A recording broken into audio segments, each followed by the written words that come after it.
VSN அகாடமியின் தினம் ஒரு கூற்றுக்கான 61வது வினா. மதிப்பு கூட்டப்பட்ட வரி என்பது ஒரு முனை வரி ஆகும். ஆனால் ஜிஎஸ்டி என்பது பலமுனை வரியாகும்.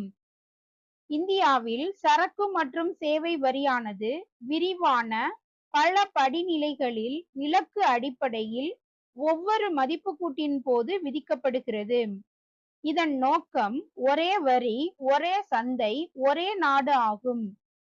இந்தியாவில் நிதி அமைச்சர் அருண் ஜெட்லியால் 2017 ஜூன் 1ஆம் தேதி ஜிஎஸ்டி அறிமுகப்படுத்தப்பட்டது.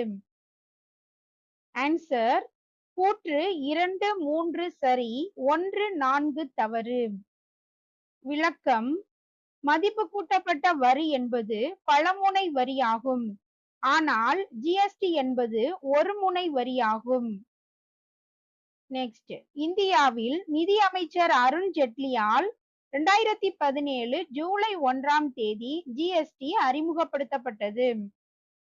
ஓகே ஃப்ரெண்ட்ஸ், தொடர்ச்சியா நம்ம கொஸ்டின்ஸ் பார்க்கலாம். மறக்காம சேனலை சப்ஸ்கிரைப் பண்ணுங்க. நன்றி.